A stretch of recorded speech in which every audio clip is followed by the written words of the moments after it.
Hi, this is Tracy. Thanks so much for being here. Please like and subscribe. It really helps the channel. I want to tell you about the time I told my husband he smelled like a urinal.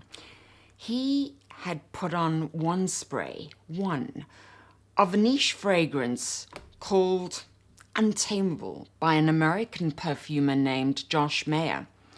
Mayer had said in interviews that he was trying to capture the smell of a horse.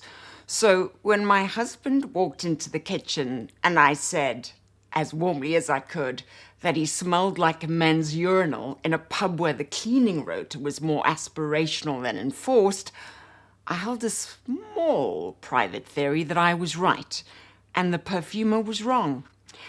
So I went and I read the Fragrantica reviews.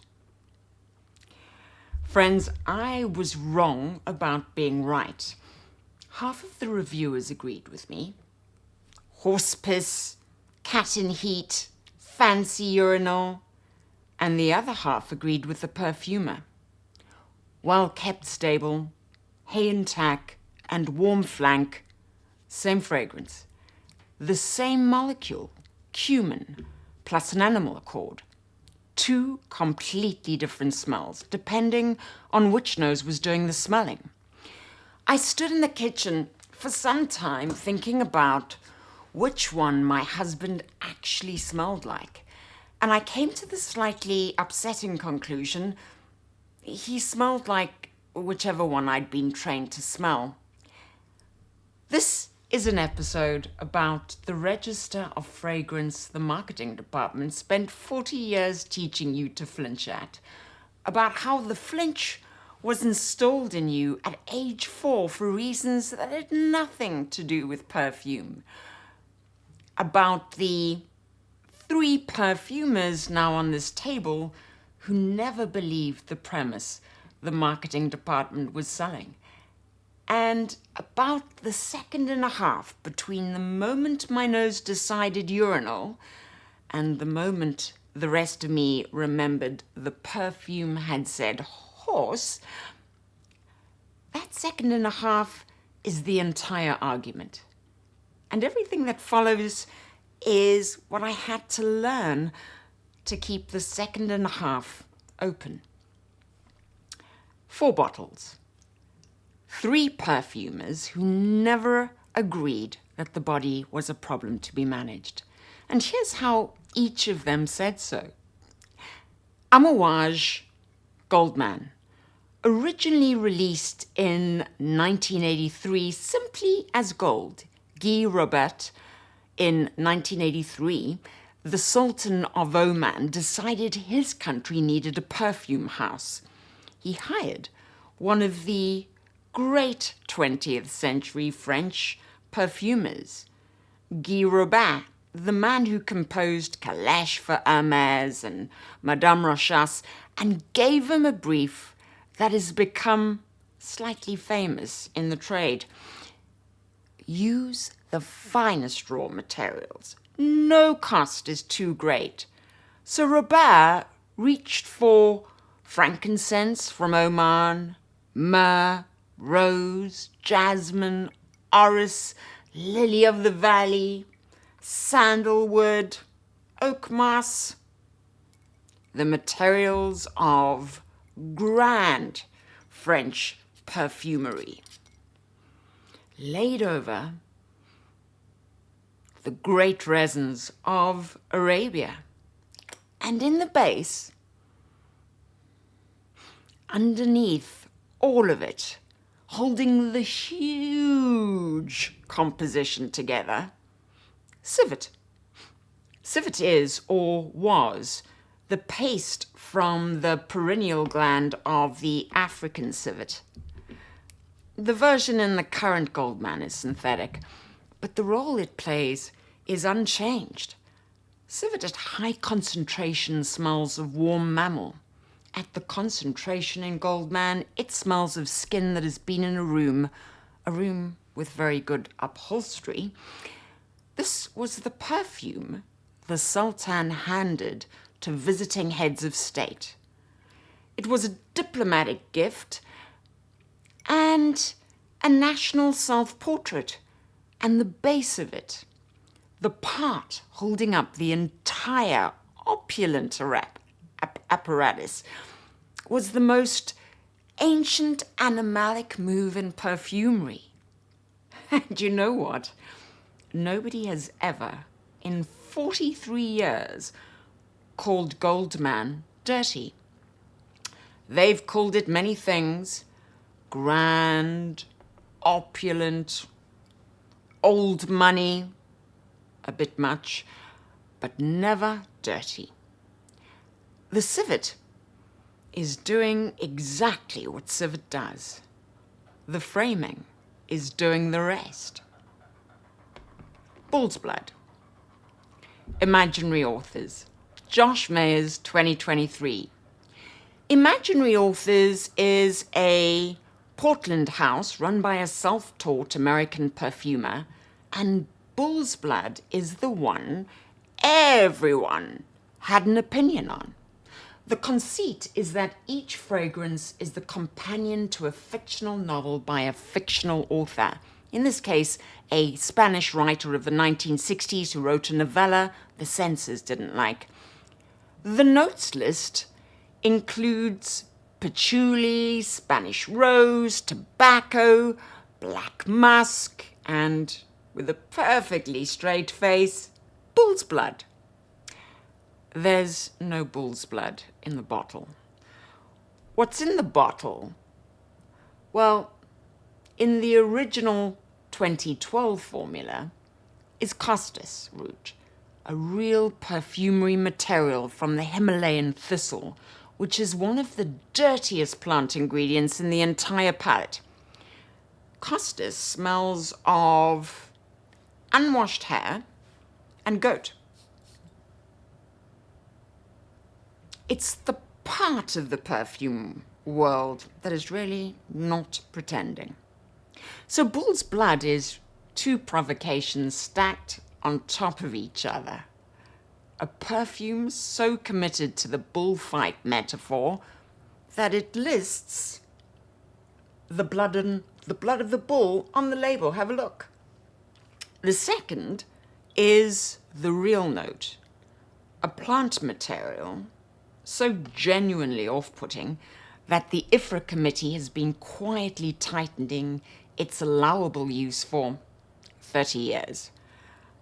The point of bull's blood is to make you read the label, flinch, and then smell something that earns the flinch. The reviews in this one are a sociology paper. Half the people scrub it off in the shower, and the other half buy a second bottle. I'm in the other half. Untamable, here we are, is the same perfumer. 12 years later, 2024. This is the bottle from my earlier kitchen story. So what you already know, Maya set out to capture the smell of a horse.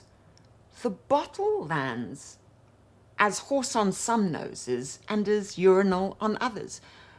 Both halves of the Fragrantica review thread are smelling exactly the same molecule, the cumin plus the animal accord. The disagreement is not chemistry. It's whose framing the wearer accepts.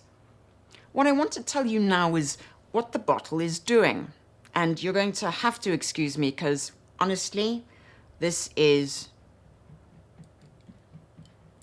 Oof, I'm going to put it on, but goodness.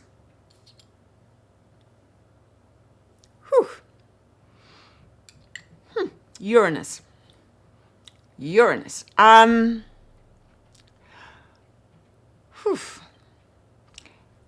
What I want to tell you now is what the bottle is doing. So when you put Untamable together with bull's blood, right, 12 years apart, the same perfumer, they are the contemporary American niches, traditions, deliberate experiments on how literal you can get about the body before the wearer flinches. Bull's blood mostly holds because the framing is conceptual. It asks you to think about the bullfight, not the bull. Untamable doesn't hold for everyone because the framing is asking you to think about a horse and the molecule is asking you to think about something else. The line between art house provocation and the urinal at a country pub turns out to be quite thin. Both halves of that sentence are doing useful work. And then there's this one. Under My Skin, Francesca Bianchi, 2017. Bianchi's also a self-taught Italian perfumer this time, working out of Amsterdam, which is a small clue about the kind of perfume she's going to make. Under My Skin is her interpretation of the animalic theme. The formula is castoreum, costus, leather, ambergris, balsams, orris butter at 15% iron, which for the trade is an enormous amount of one of the most expensive raw materials in perfumery. Her own description of what she was after is the line I want you to hold on for the rest of the episode. She wrote, "More human than animal." That's the entire argument of the animalic tradition delivered in 4 words by a perfumer who is making one. The point of these fragrances was never to smell like a horse or a beaver or a civet cat. The horse and the beaver and the cat are the raw materials. The way oak moss is a raw material, the way bergamot is. The point is to smell like a person. A person is biologically a mammal in a room. A perfume that pretends otherwise is making a different argument, and the argument it is making is not in your interest. There's a psychologist at the University of Pennsylvania called Paul Rozin. He spent most of his career studying disgust, what causes it, how it works, how it's transmitted, and his central finding, now 40 years old and surviving every replication anyone has thrown at it, is this: disgust is not innate. Children acquire this disgust response at about 3 to 4 years old, and they acquire it culturally by watching the adults around them flinch at specific things. Which things trigger the flinch response really varies pretty wildly between cultures. The capacity to be disgusted may be built in, but what you're disgusted by is taught. Rosen has a name for one specific subcategory of disgust. He calls it animal reminder disgust, and it's the disgust triggered by anything that reminds a human being that they are biologically a mammal. Body fluids, hair where hair should not be, decay, sex, death, all the evidence, in other words, that we share an ancestor with the other creatures on the planet and that we will go where they go. Animal reminder disgust is not a small category. It is, in Rosen's framing, what a great deal of human culture is built to manage. Table manners, bathroom doors, deodorant, the entire category of things we do to insist we are not the creature we are. When a perfume marketer tells you fragrance is a bit animalic, they're not describing a smell. They're triggering a response that was installed in you by your culture at age 4 for reasons that had nothing to do with perfume and everything to do with teaching you to be house-trained. Here's the part that's genuinely funny if you have the stomach for it. The 20th century fragrance industry spent 40 years, from the aquatic 90s through the clean musk 2000s into the cotton sheets mid-market of right now, training consumers to be freshly disgusted by things previous generations of consumers weren't disgusted by. Warmth, skin, the smell of a body that's been in a room. And then, having trained the disgust, they sold the consumer the solution to it in a frosted glass bottle for $90. This is, in advertising terms, a closed loop. You manufacture the problem, you sell the cure, the consumer thanks you. 4 fragrances, 4 different proofs of the same theorem. Goldman does it as French haute perfumery delivered to a sultan, civet sitting underneath the resins like a heartbeat under a robe. Bull's blood does it as conceptual provocation, daring the label to mean what it says. Untamable, over here, does it as the live experiment. Whew. The fragrance whose framing somewhere is accept and somewhere is reject. Watching the disgust response break in real time. Under My Skin does it as the perfumer's own forward thesis, which is more human than animal. You know what? They're different proofs, but they're the same theorem. Nothing in this category was ever about disgust. Disgust was only ever about the marketing of the category that came next.